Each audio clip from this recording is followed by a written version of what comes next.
Today on the Skid Factory, we're rebuilding a TD42.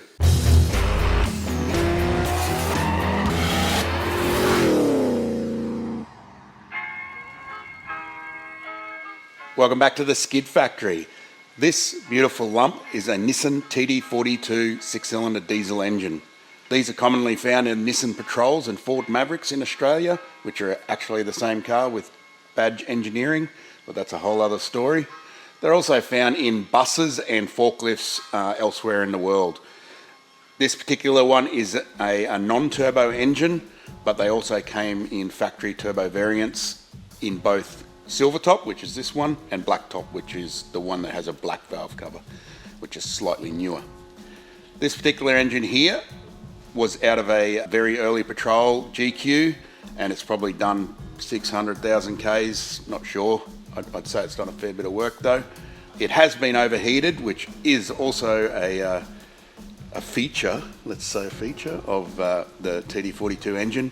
They do tend to get hot when they're worked hard, particularly if they've got a turbocharger on them, which most of them do now. We're going to put this into a project car of ours in the future, but first we need to pull it down, see what the damage is, see what's required for rebuild, and get it underway.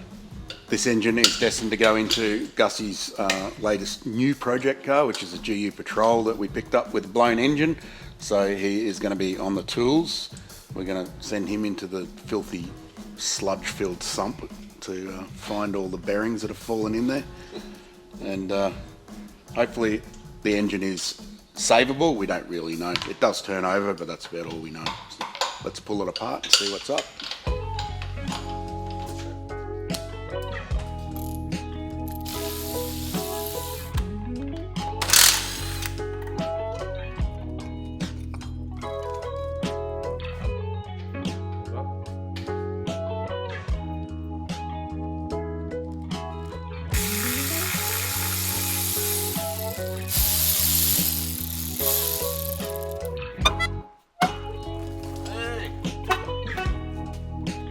Nice.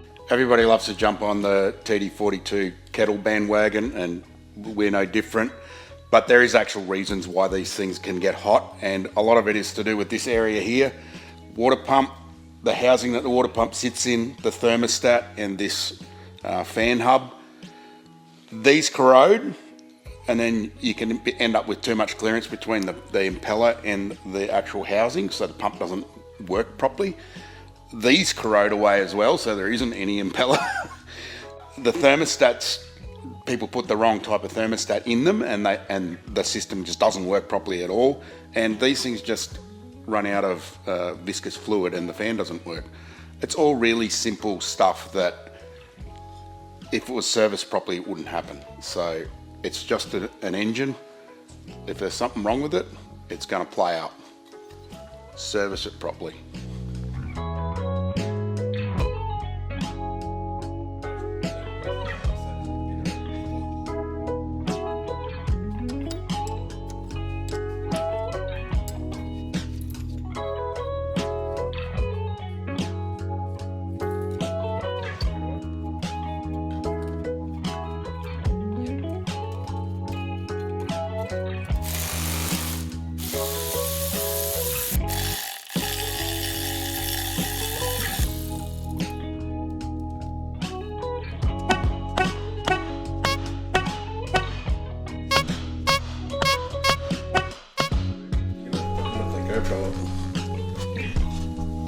Didn't get that one out.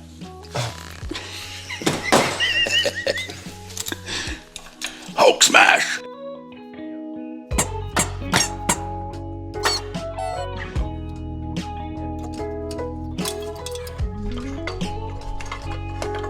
Please hold it, please hold it, sorry.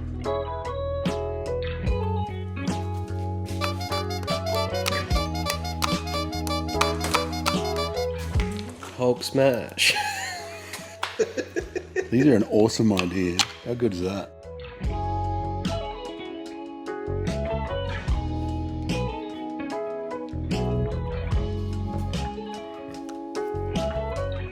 See that scratch line there, and that? Yeah. That's like basically straight up. which is what it should be if it's just an NA thing. How does changing the angle of it affect the timing though?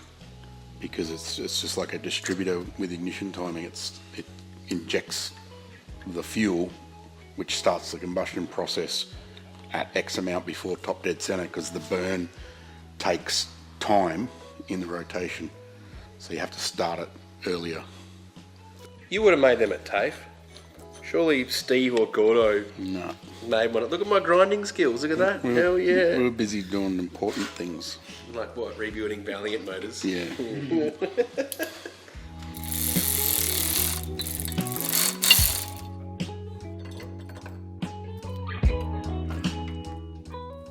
Gussie just pulled the injection pump out. This is a standard NA pump. It's a Zexcel 10mm plunger.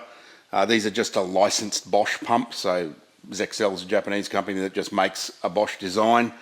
There's a couple of variations of these, and it's basically turbo and non-turbo. The turbo version has a boost compensator on the top to keep the tune clean. And they also are an 11mm plunger, whereas this is only 10mm. So there's more total fuel supply available from them. Aftermarket wise, you get it rebuilt. They put a 12mm plunger in it, another size up again. You can go bigger than that, but it's not advised. We did do a 12mm pump on a previous build that we did back in the day. Check up here or in the description, and you'll see how that's done.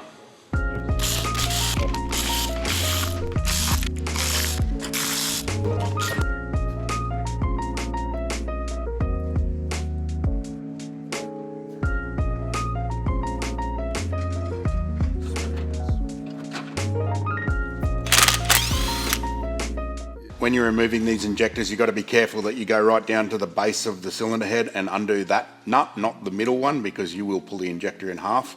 You do require a pretty thin wall socket though, so you can either buy one or you can stick your one that you already own in the lathe and thin it out like I have. We're not going to reuse these injectors because they've been sitting out in the weather. I think they're pretty rusty looking, and we'll probably go to maybe a bit of an upgrade. They're pretty simple devices though, so a new rebuilt set is not really expensive. It's not a common rail.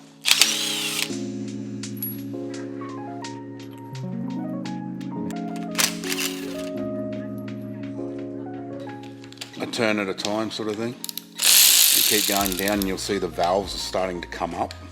Yeah. That's releasing the tension off them slowly. If you just undo them all the way out one at a time, you might bend the rocker rail, or rocker shaft.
Cylinder head's off. We've had a quick look down into the bores and rotated the engine just to see what sort of condition the bores themselves are in. The guy I bought it off said that it was just had no power, so I suspect that it's just been overheated and the pistons have either grown into the bore, or the rings there's no compression anymore. So it looks like there's been a bit of both, but it does turn over and it's not terrible. So we probably get away with just probably pistons and a rebore.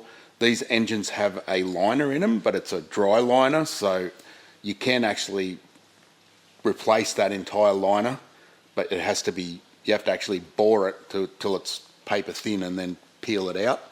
and then press a new one in. It's quite a process from a machining point of view. So if we can get away with not doing that, if it doesn't need to be done, we'll certainly not do it, because time is money, and people that have got that sort of skill need to be paid. Cylinder head wise, it doesn't look terrible, but I suspect it might have been replaced already. It does have a couple of little cracks in it, but they're pretty much, most diesels will have cracks around the pre-combustion chambers and that sort of thing, or just in the chamber itself if it's a direct injection engine. So it's pretty much up to the head shop guy. He might just say, no, I'm not touching that, and buy a new cylinder head. They're readily available because they need to be replaced quite often, and that's not just TD42s, it's all diesel engines. It's kind of like a consumable.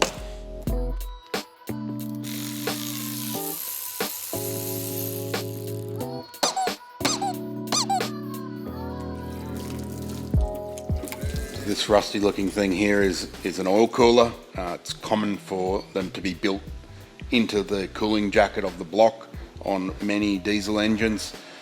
On this particular engine they don't normally have a problem, but other engines, these can be a source of oil and water mixing because they corrode and fail internally. So oil and water goes where each other's not supposed to be. This just needs a good clean up, I'd say. You'll notice it's got two oil filters. That's obviously a TD42 thing, but it's also a 1980s designed Japanese diesel engine thing. A lot of them had a primary and secondary oil filter, and I don't know why, but I guess more filtration is better.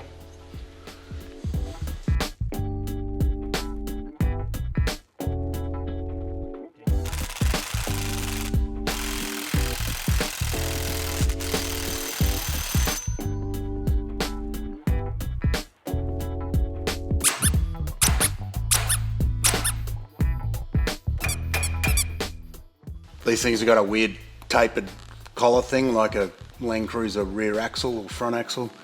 So you just got to get that to pop out.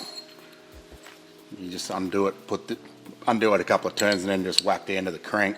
Seems a bit rough, but that's what the service manual says to do. So, and it comes out pretty easily. So after that, you can just slide it off. Done deal.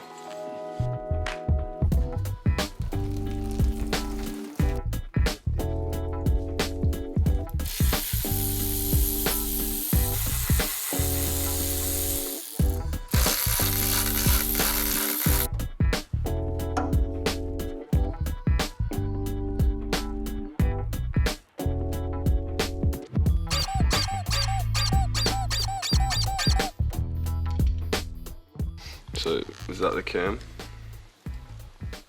That appears to be an idler, because that then drives the injector pump and the camshaft, and that's the oil pump there. Sweet. So pull this off first and we'll get the cam out.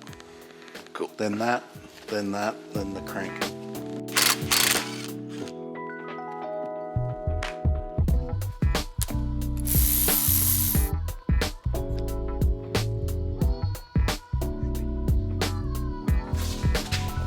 You got to keep it straight the whole time when you pull it out, so gentle. Oh yeah. There you go.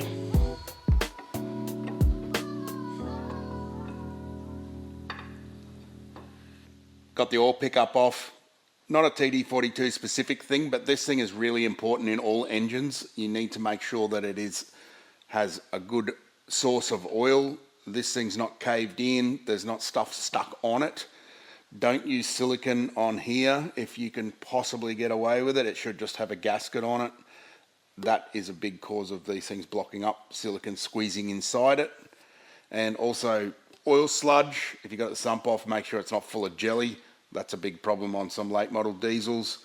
And just in general, like stuff like the sump being hit, this is very close to the bottom of the sump. So if it's got a ding in it, you probably need to take it off and bash it back out again, because that they can and do get blocked off by the sump getting knocked in. I know because it's happened to me.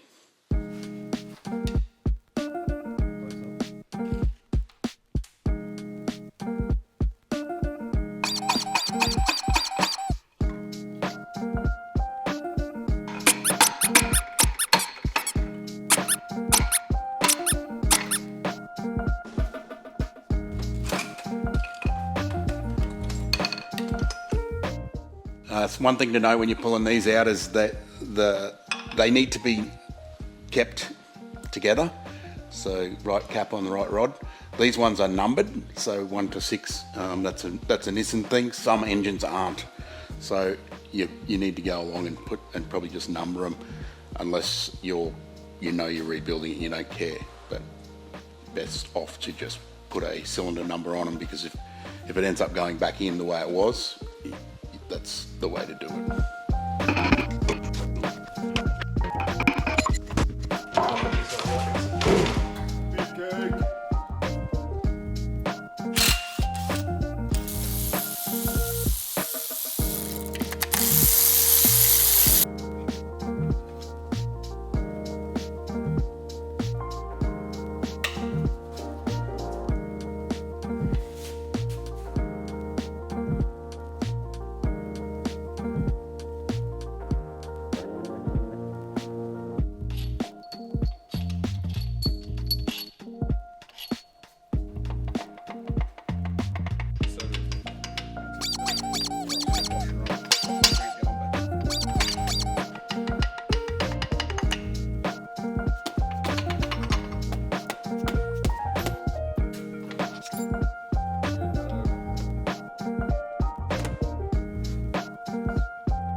Now that we've got the engine stripped right down, we can see what sort of condition it is in and whether it's even worth bothering with trying to repair. To me, it looks like it's in pretty good nick, and it's probably just had a mild overheat. The piston crowns, I reckon, have just had a bit of contact with the bore from being too hot. But there's no crank damage. The oiling system seems to be perfectly fine. Everything's still been working properly. It's probably just lost compression and was underperforming because of that. So the next step is to get this all cleaned up so it's not a horrible black mess that it is at the moment. And then we're going to get John to come up and bring his precision measuring equipment and very skillful experience, and we're going to make a plan about how we're going to go about putting this back together, what sort of parts we're going to need, whether it needs new pistons, whether it just needs rings, whether it needs the entire thing replaced. We won't know until John measures that bore and the crank tunnel and that sort of thing. The crank looks fine. Two-piece cranks are a thing with TD42s, but probably not as much as people talk about. This engine is not going to be making 300 horsepower at the wheels, because it wouldn't be reliable then. We want it to be a reliable engine to take Gus places that he wants to go, not get there really quick, but only make it halfway. So we'll get the crank. John will look over the crank and make sure it's okay. We'll crack test whatever we need to do, make sure that everything is good before we put it back together, and hopefully everything's going to be sweet, and we'll spend the minimum amount of money possible, because Gus is a real tight ass. We want to do a really detailed rebuild episode on the engine, just to show you what goes into putting the engine together properly, so we're going to split it up now. That'll be next episode. Following that, we will be fitting the engine to this here ZD30 not powered vehicle. As with many, it's got a broken ZD30, and that's usually where most of the old TD42s end up, repowering these cars. They're great vehicles, very capable off-road, so that's what's going to happen. We're also going to remove the automatic transmission and fit a manual conversion, because Gus is 18 or close to and does not like automatics, which is a good thing. If you're cold because it's winter, or you're cold just because you live in Victoria and it's always cold, get yourself a hoodie. We've got 3 different designs available. We've got this Harrop supercharged big block hoodie. We've got another one with some fancy stuff down here that's a different colour and a turbo on the back, and the other one that I can't remember what it is, but we've got it. Check out the merch store, and you can purchase from there, and we'll send it out straight from the shed to your house. Thanks for watching, and we'll see you next time. You always rip on Victorians like there's I'm not something ripping wrong on with them, I'm just saying it's cold. Yeah, but it's cold everywhere else in the world, bro. No, it's not. Why is it is. cold in summer? It's cold in Toowoomba. There's nothing like. Why? Summer means it's not cold. What about Tasmania? Doesn't make any sense. What about South Carolina in the winter? Yeah, but it's warm in summer. That's normal. What if you don't like wearing a t-shirt and you only like wearing a hoodie? But you can't if it's hot. You can't wear a hoodie. Can you hear that green catbird calling out? Is that what that is? Yeah. Yeah, I've heard them before. I just did it again. I wonder if the With this bird watching factory now. Listen to the nature though. I listened to it for 20 years, bro. Alright.